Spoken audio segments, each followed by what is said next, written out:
here to see Where the Children Sleep with United Nations, a photo exhibition that really got to the heart of what it means to belong today in today's world and global context of migration. That was a wonderful project. It did great things.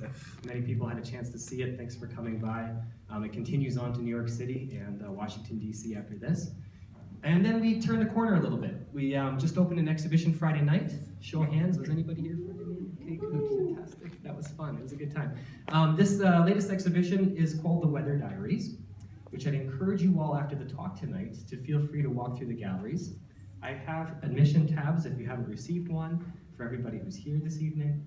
It's an incredible installation that really reflects back to the idea of belonging. There are a number of artistic projects here that are on display that feature some of the creative industries that are coming out of the lesser known parts of Scandinavia. That was very important for us at this time. We really wanted to feature the work that's coming out of areas like the Faroe Islands and Greenland and Iceland. And this project did exactly that. It features some of the most incredible world-renowned designers that actually stem from these very, very rural, isolated places, all connected to where they get their creativity. It's the weather and the environment, which is kind of incredible. So for us, it was really important to sort of reach out and extend and fold that story into the Nordic profile that we present here at the Swedish Institute on an annual basis. So I do hope you'll get back to see it if you don't get to it tonight. Because there are a lot of things to take in this evening after the talk, we do want to invite people to get out to the courtyard and see the sauna, which is really exciting. It's a beautiful project. But that's another sort of quick story thinking through why sauna here at the Swedish Institute. When I mentioned our educational mission of being a gathering place for all people, when this project started to really come together, started to take some shape in those early days of talking through what this project could be, as the sauna actually sat in my driveway, a portable sauna, for about 8 months. We were kicking around, what should a project like this be? I was just really struck and moved by the idea that we wanted to create something that wants to get beyond the idea of what an authentic sauna is.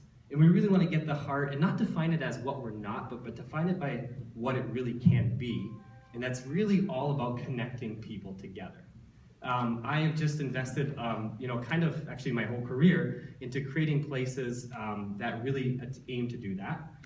Before coming to the American Swedish Institute, I was up in Grand Marais, Minnesota, started a project up there called the North House Folk School.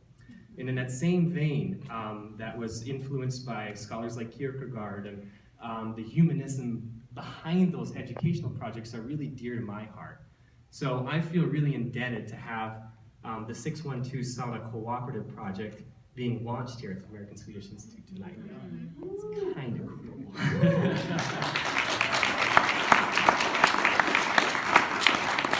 But I can't sit up here and talk about what happens in that sauna. It really requires you all to get an experience in that sauna.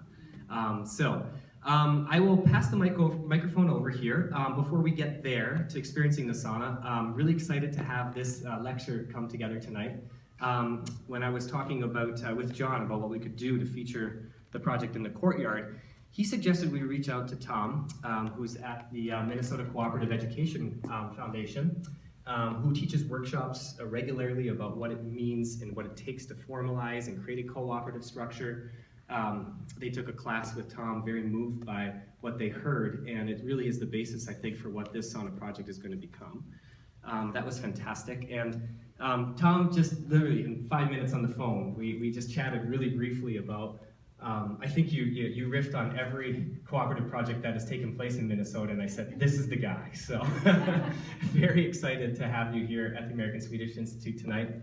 The quick 2 degrees of separation story as it relates to cooperatives is when I was up in Grand Marais and we were starting the North House Folk School, there was a small cooperative, a food co-op up there that was tucked in between 2 tourist shops that was really, really run by a community at the time.